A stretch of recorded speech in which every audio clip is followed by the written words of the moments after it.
O Apocalipse apresenta Jesus trazendo o juízo de Deus.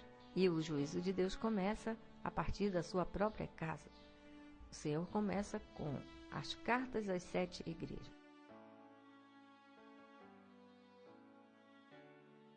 As 7 igrejas estão todas num país que hoje se chama Turquia.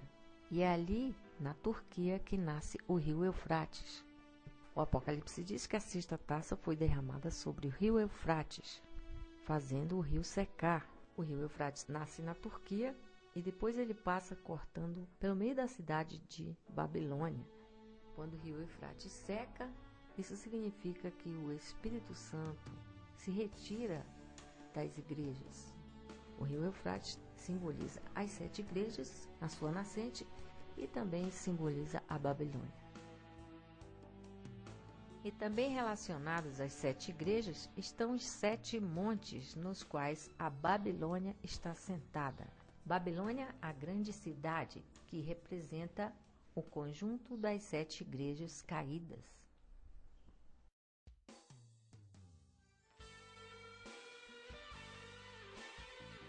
Depois que o rio Eufrates seca, aparecem 3 espíritos semelhantes às rãs que vão operar milagres, trabalhar no sobrenatural para enganar as pessoas, levando-as até a região do Armagedon, onde acontece o juízo final. Certamente que esses espíritos vão usar a astúcia de bruxos para fazer isso. O livro diz também que haverão 2 profetas que vão lutar contra o trono da besta. Eles estarão também praticando sinais sobrenaturais. Então fica claro que o Armagedon será uma luta entre bruxos e profetas, dentro do sobrenatural. Como fez Moisés no Egito, Moisés fazia água virar sangue, os bruxos também faziam. Moisés fazia a vara em cobra, os bruxos também tinham a capacidade de fazer. Então, qual será a diferença entre bruxos e profetas? Se ambos vão trabalhar com o sobrenatural, como é que a gente vai saber quando é um bruxo e quando é um profeta? É muito fácil. O profeta, ele tenta cumprir aquele negue-se a si mesmo de Jesus Cristo. Ele renuncia a todos os prazeres, os seus desejos da carne, em favor da sua consagração, em favor da busca da verdade e da vontade de Deus. Enquanto o bruxo não, ele quer fazer de Deus o seu servo, colocando-se no lugar de rei. Ele não renuncia a nada, não renuncia à gula, aos prazeres da carne. A força do bruxo está na carne.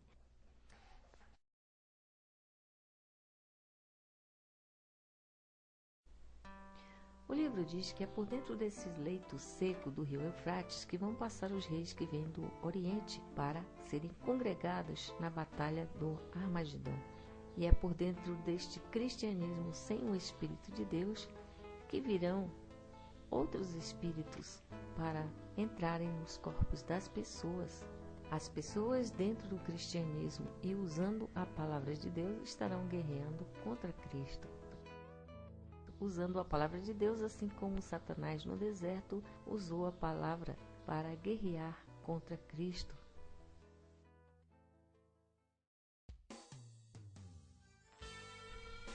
Muitos púlpitos das igrejas têm se transformado em picadeiro, onde os pastores escarnecem usando versículos da Bíblia.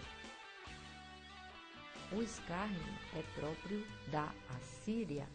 O rei da Síria escarnecia da palavra de Deus. A outra força da carne em que a rã se apoia para enganar os cristãos é a emoção. As rãs jogam uma alta dose de sentimentalismo nas pessoas. As emoções são representadas na Bíblia pela água. A Babilônia está sentada sobre as muitas águas e o dragão joga água da sua boca para derrubar a mulher que vai subindo, ou seja, a pessoa que está subindo na sua espiritualidade, então ela é derrubada pelas suas emoções. Há pessoas que pensam erroneamente que O Espírito de Deus se revela através da emoção. Mas qualquer artista pode jogar emoção nas pessoas. Por isso a figura da rã deve ter sido usada por causa da transformação que ela sofre no seu corpo.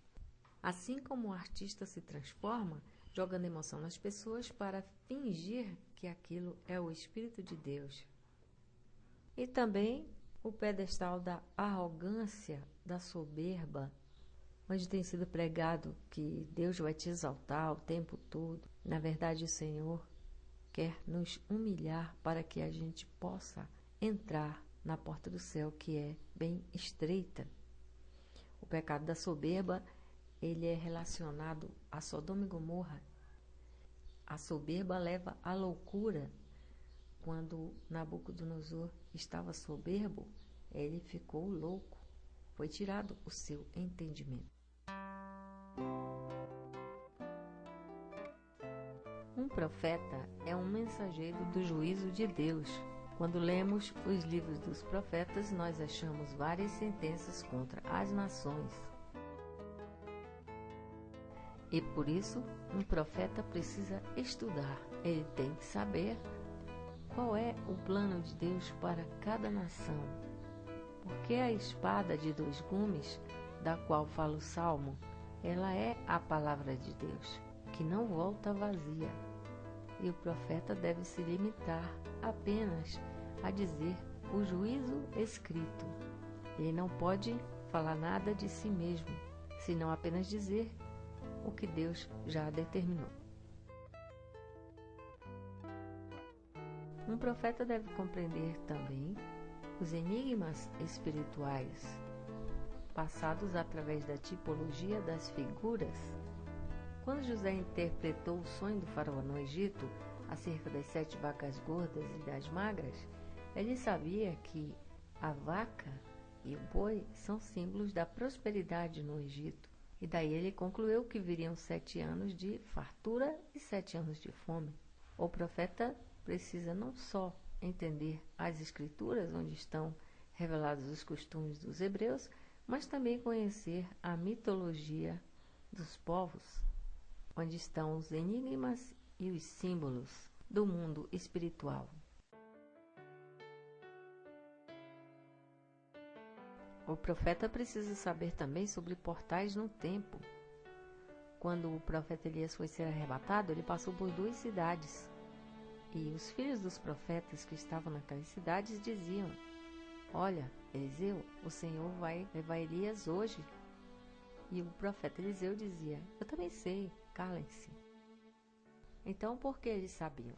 Eles deveriam ter estudado muita coisa para poder chegar àquela conclusão de quando o Senhor levaria Elias. E assim nós também temos que estudar.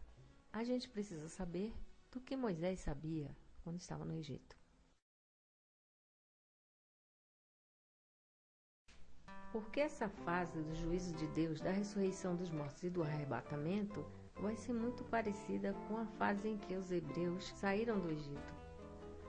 Quando Moisés transformava água em sangue, os bruxos também faziam. Quando Moisés transformava a vara em cobra, os bruxos também faziam.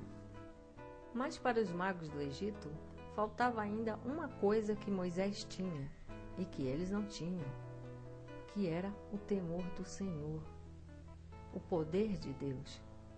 Jesus Cristo disse: errais não conhecendo as Escrituras e nem o poder de Deus.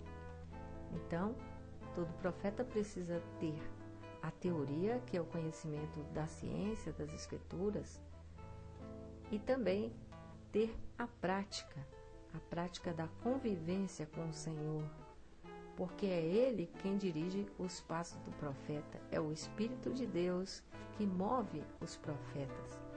Então nós precisamos ter a ciência, a sabedoria da palavra e também o poder de Deus.